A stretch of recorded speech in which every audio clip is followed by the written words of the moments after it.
Hello, I'm Dan Rather, and welcome to the CBS Evening News Online Edition. Just ahead, what happened? An Italian hostage is released by her Iraqi captors, then injured by American troops. We'll give you the details. Also, the price of oil is topping out near record highs. So is the price of gasoline. What's behind these sky-high prices? We'll give you a look.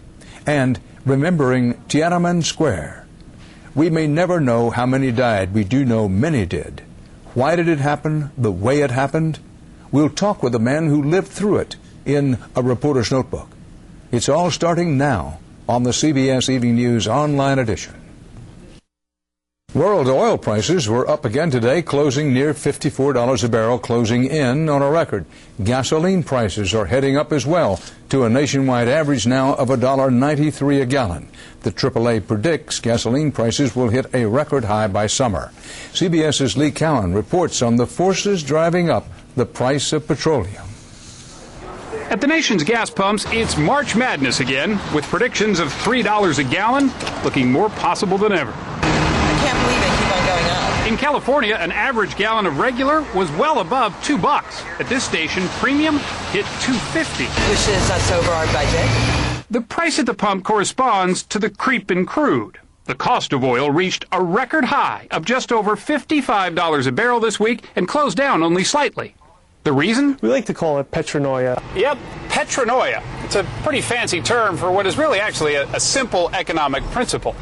Oil traders were afraid that there wasn't going to be enough oil for the summer driving season, so they bought now, and that's in part what sent the prices soaring. Our launching point this year is much higher than it's been in years past. One thing fueling that paranoia is chaos in the Middle East, but demand is an issue too.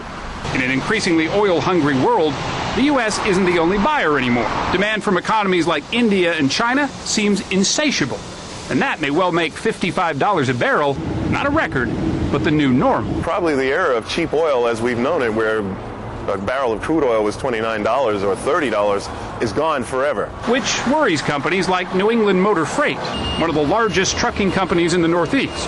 It affects us in every aspect of our business. How we buy equipment, how we buy our tires, how we buy raw materials. It's not just what you pay at the pump. It's not just what we pay at the pump. Although it may cost more, most Americans put very few limits on how deep they'll dig to keep driving. Which means summer roads aren't likely to be any less traveled, but the higher prices may prove to be another cause for road rage. Lee Cowan, CBS News, New York.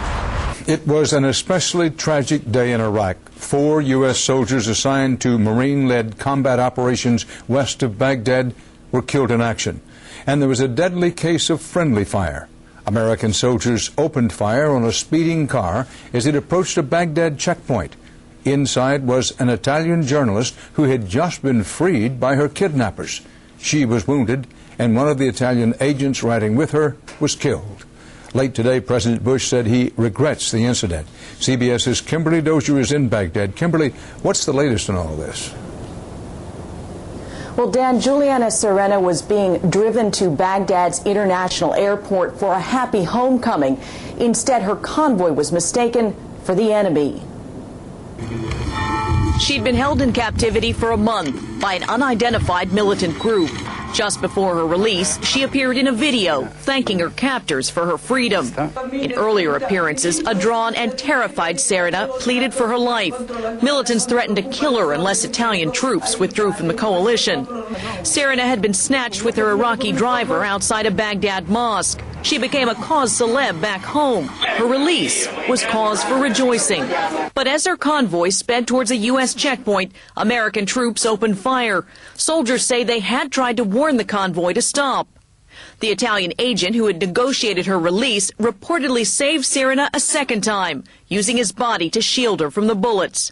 She was hit by shrapnel in the shoulder, but he was killed. Americano.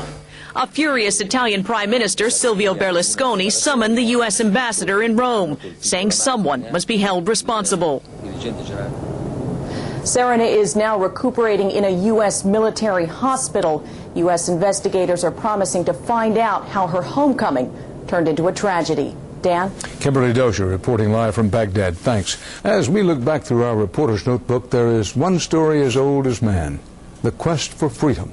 Over the past 4 decades, we have witnessed the Cold War victory over Soviet communism and the crushing of China's pro-freedom and democracy movement by an O-line, hardline communist government.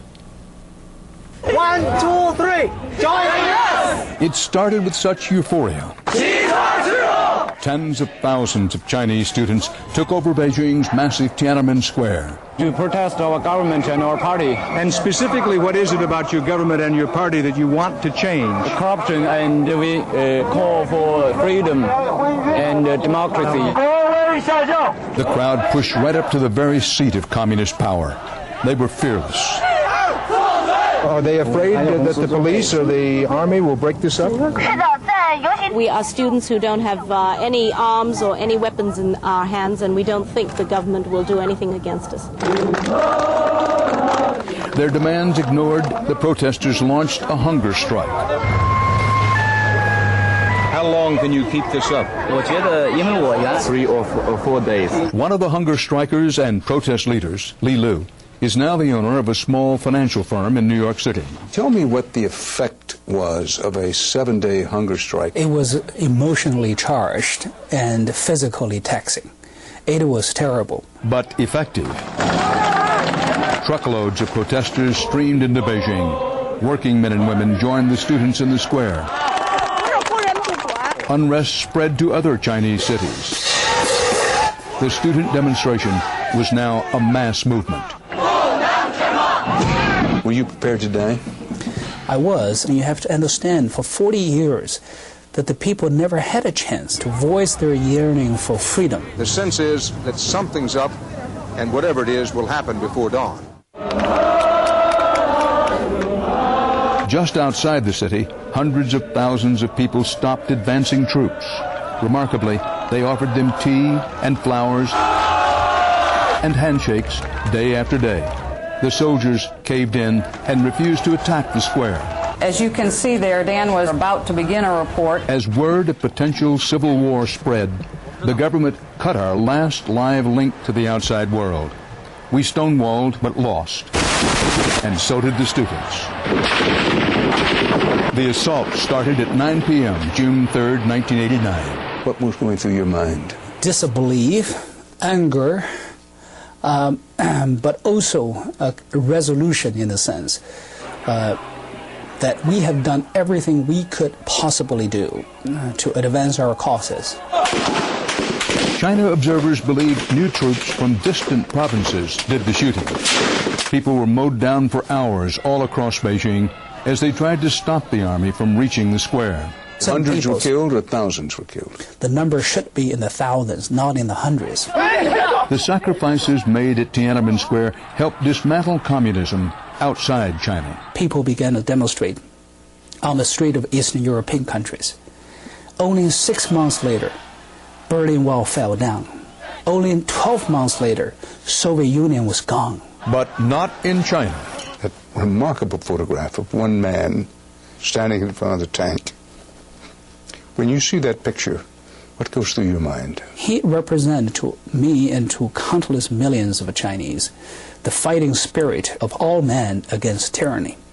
More stories are just a click away, but be sure to join me on television for the on-air edition of the CBS Evening News on Monday's broadcast covering hurricanes. In a reporter's notebook, we'll give you a look back at some of the worst hurricanes and show you how storm coverage has changed over the last 40 years, changed in forecasting, changed in television coverage. For CBSNews.com, I'm Dan Rather.